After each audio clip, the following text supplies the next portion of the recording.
ये एक सच्ची कहानी है और ये कहानी शुरू होती है सन 1823 से। ये जानवरों का खालों के लिए बहुत बेरहमी से शिकार करते थे। ये सब माहिर शिकारी थे। ये बहुत देर से जानवरों का इंतजार कर रहे थे और काफी देर के बाद अब जानवर इनके सामने थे। फिर माइकल ने निशाना लिया और गोली चला दी और बहुत सारे जानवर ढेर हो चुके थे। ये इस जंगल में 45 लोग आए थे। वैसे इनके कबीले में 250 लोग के लगभग थे, मगर ये इलाका आदिवासी लोगों का था और गोली की आवाज़ वो सुन चुके थे। इनमें से एक आदमी जानता था मगर कोई उसकी सुन नहीं रहा था और इतनी ही देर में आदिवासियों ने हमला कर दिया। आदिवासी लोग तीर चलाने में बहुत माहिर थे। उनका निशाना अचूक था। इन लोगों के पास गन थी मगर फिर भी इनका काफ़ी नुकसान हो रहा था, क्योंकि एक गोली चलाने के बाद फिर इसमें बारूद भरा जाता था, क्योंकि ये पुराने ज़माने की गन थी। मगर आदिवासी लोग इतनी देर में तीर से शिकार कर लेते थे और अब इन 45 आदमियों में से बस 10 आदमी बच पाए थे, जिसमें माइकल भी था। वो अपने साथियों को लेकर नाव की तरफ जा रहा था, मगर आदिवासी अभी भी उनका पीछा कर रहे थे। वो तीरों से अभी भी शिकार कर रहे थे। अब इन 10 आदमियों में माइकल का बेटा भी था और वो नाव पे बैठ के वहाँ से निकल गए थे। मगर ये लोग अभी भी खतरे में थे, क्योंकि आदिवासी लोग उस नदी के किनारे इनके साथ साथ चल रहे थे। फिर इस आदमी ने कहा, हमें नाव को छोड़ देना चाहिए और हमें ज़मीन के रास्ते जाना चाहिए। मगर आदिवासी लोगों को पता नहीं चलना चाहिए। उन्हें यही लगना चाहिए कि हम नाव में हैं। और अब ये लोग ऐसा ही करते हैं, उस नाव को खुले पानी में छोड़ देते हैं और सब लोग उतर जाते हैं। और फिर उसके बाद ये सभी खालों को अच्छी तरह से छुपा देते हैं। माइकल का बेटा बुरी तरह से डर चुका था, क्योंकि वो पहली दफ़ा आया था। और अब रात हो जाती है और यहाँ पे बहुत ज़्यादा ठंडक थी। सब लोग ठिठर रहे थे। और फिर अगली सुबह आदिवासी लोग नाव तक पहुँच चुके थे। उन्हें पता चल चुका था ये लोग जंगल की तरफ गए हैं, इसीलिए वो सब भी जंगल की तरफ चले जाते हैं। और फिर आगे कुछ शिकारी सो चुके थे और कुछ जाग रहे थे।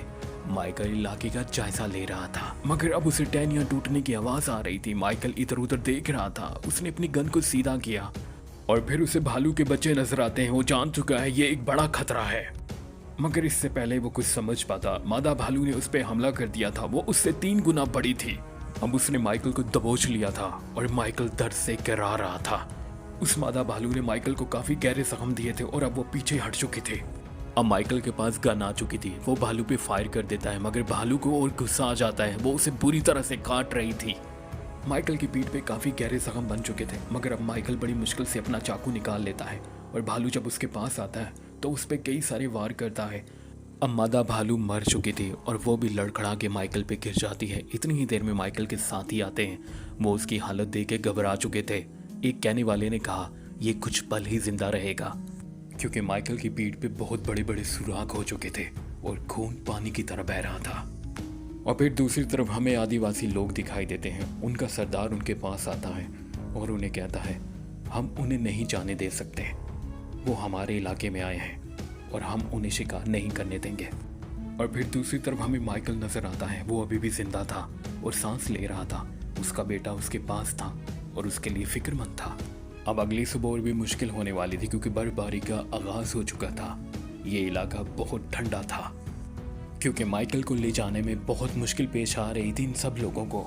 मगर फिर इनके लीडर ने कहा, माइकल के मुंह पे कपड़ा रखो। वो उसे गोली मारना चाहता था, मगर माइकल के बेटे ने कहा, मैं आपको ये करने नहीं दूंगा। फिर उस आदमी ने कहा, माइकल तकलीफ में है, ये वैसे भी नहीं बच पाएगा। बस मैं तो इसका दर्द कम करना चाहता हूँ। मगर अब वो उसे छोड़ देता है। फिर वो आदमी कहता है, ठीक है, जो माइकल के साथ पीछे रुकेगा उसे $70 मिलेंगे। मगर फिर माइकल का बेटा कहता है, मुझे डॉलर मिले ना मिले, मैं अपने बाप के साथ रुकूंगा। और फिर एक और लड़का कहता है, मैं भी रुकूंगा। फिर एक और आदमी कहने लगा, ठीक है, मैं भी रुकूंगा, मगर $70 कम है, मुझे 100 चाहिए।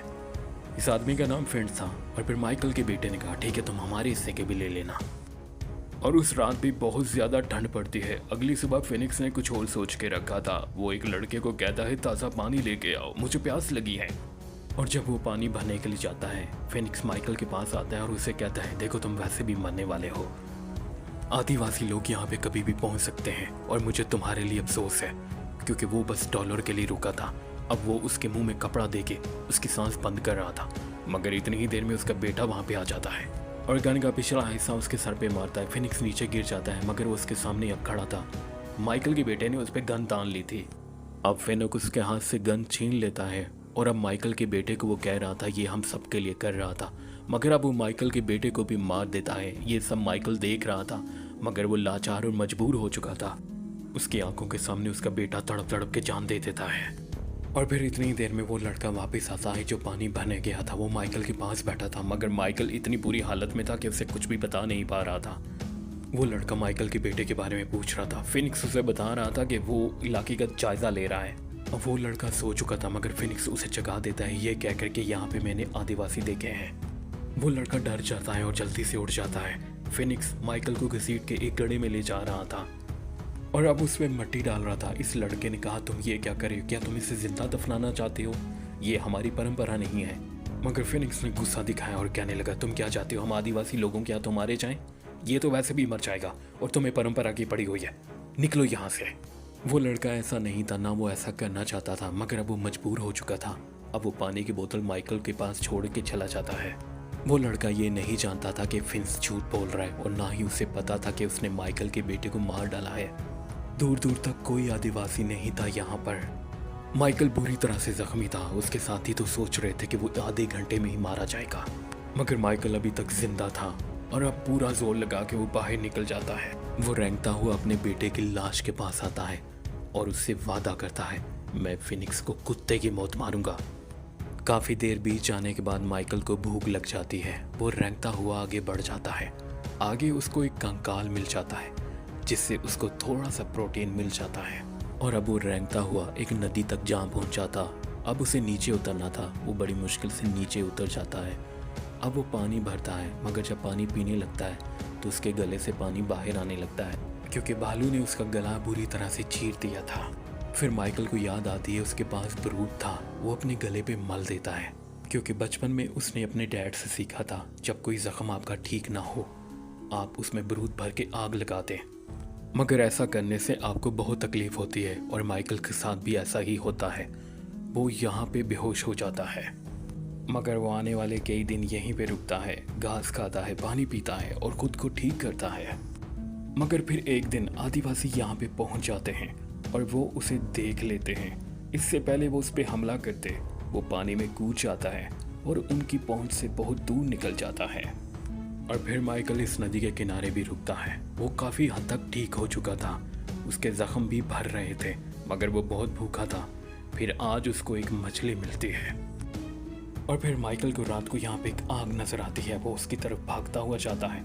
वहाँ पे एक आदमी था जिसने बहुत बड़ा शिकार किया था, मगर जैसे वो माइकल को देखता है उसकी तरफ अपनी तीर कमान सीधी कर लेता है। माइकल को इशारों की जुबान आती थी। वो उसे इशारों में कहता है, मैं कई दिन से भूखा हूँ, और फिर वो आदमी उसे खाने के लिए देता है। माइकल कई दिन के बाद आज पेट भर के खाने वाला था और वो आदमी माइकल से कहता है, मेरे पूरे कबीले को कुछ लोगों ने कत्ल कर दिया। और माइकल भी उसे अपनी कहानी सुनाता है। और फिर अगली सुबह वो माइकल को उठाता है और उसे कहता है, अपने कबीले की मुझे कोई मोहर दिखाओ। असल में हर कबीले के पास अपनी एक निशानी होती है। वो आदमी इसके कबीले को जानता था, वो उसे अपने साथ ले जाता है। और अब दूसरी तरफ फिनिक्स और लड़का अपने कबीले पहुंच चुके थे। फिनिक्स ने कहा, खबरदार अगर तुमने किसी को सच्चाई बताई तो। और फिर कैप्टन ने फिनिक्स को $100 दिए और वो वहाँ से चला जाता है, मगर वो लड़का बिना पैसे ही लिए वहाँ से चला जाता है। और कैप्टन उस लड़के को देख रहा था जो बाहर परेशान बैठा था, क्योंकि वो ऐसा नहीं करना चाहता था। मगर दूसरी तरफ उस आदमी ने कहा, मुझे लगता है आज तूफान आएगा। और ऐसा ही होता है, शाम को बर्फ़ का तूफान शुरू हो जाता है। वो तूफान इतना तेज़ था कि माइकल की हालत ख़राब हो जाती है, मगर वो इंसान माइकल के लिए आग जलाता है और माइकल के ज़ख्मों पे मरहम भी लगाता है। अगली सुबह जो माइकल की आँख खुलती है वो इंसान वहाँ नहीं था। थोड़ा सा दूर जाने पे माइकल ने देखा उसको किसी ने फांसी लगा दिया था। माइकल ने देखा तो वो लोग करीब ही थे जिन्होंने फांसी लगाया था। वो खाना बना रहे थे। अब माइकल अच्छे वक्त का इंतज़ार कर रहा था। फिर माइकल सबसे बेहतरीन घोड़ा चुन लेता है। वो वहाँ से भागने वाला था, मगर एक आदमी लड़की के साथ ज़बरदस्ती कर रहा था। वो उसकी जान बचाने के लिए फंस जाता है, क्योंकि उससे वो लोग देख लेते हैं। और माइकल 2-3 लोगों को गोलियां भी मार देता है और वहाँ से निकल जाता है।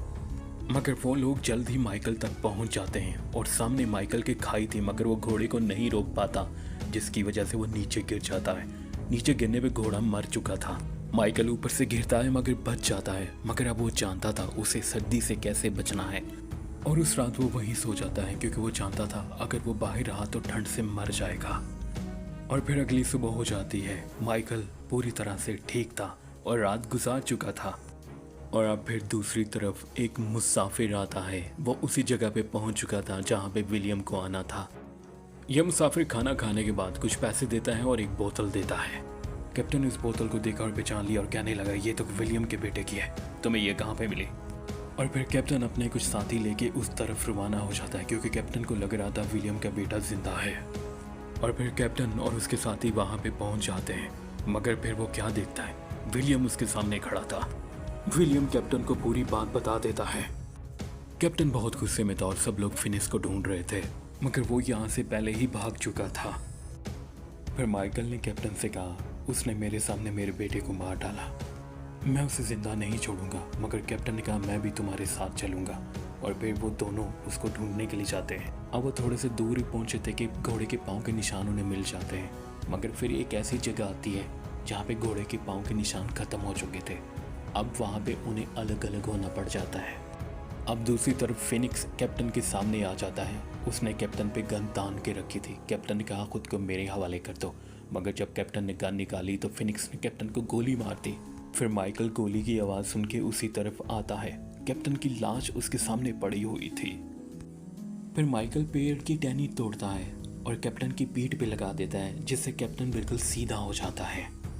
उसे घोड़े पे सीधा बिठा देता है और खुद पीछे वाले घोड़े पे लाश की तरह लटक जाता है। फिनिक्स इन्हें देख रहा था। वो कैप्टन वाले घोड़े पे गोली चला देता है। अब फिनिक्स नीचे आता है जांच करने के लिए, मगर जब उसने देखा तो वो कैप्टन था। इतनी ही देर में माइकल ने गोली चला दी। गोली फिनिक्स के हाथ पे लगती है और वो भाग जाता है। फिनिक्स घने पेड़ों की तरफ भाग रहा था और माइकल भी उसके पीछे भाग रहा था, मगर आखिरकार ये दोनों बुरी तरह से थक जाते हैं और अब एक दूसरे के सामने थे। वो एक दूसरे को बहुत मारते हैं। आखिरकार माइकल उसको बहुत जख्मी कर देता है। और फिर यहाँ पे आदिवासी लोग आ जाते हैं। वो दूर खड़े देख रहे थे और फिर माइकल फिनिक्स को पानी में बहा देता है और वो फिनिक्स को मार के अपना बदला पूरा कर लेते हैं। और वो माइकल को कुछ नहीं कहते क्योंकि माइकल ने उनके लड़के की जान बचाई थी। और फिर इस तरह से ये कहानी हो जाती है क्रिच। आप दबा दें सब्सक्राइब का बटन, प्रिच प्रिच। अच्छा, आपस की बात है, ये जो हमारी मूवी का हीरो था ना, जिसका नाम रखा था मैंने माइकल, इसका नाम गिलास था। मैंने सोचा क्या गिलास जग करता रहूँगा, तो फर्जी नाम रख दिया मैंने माइकल।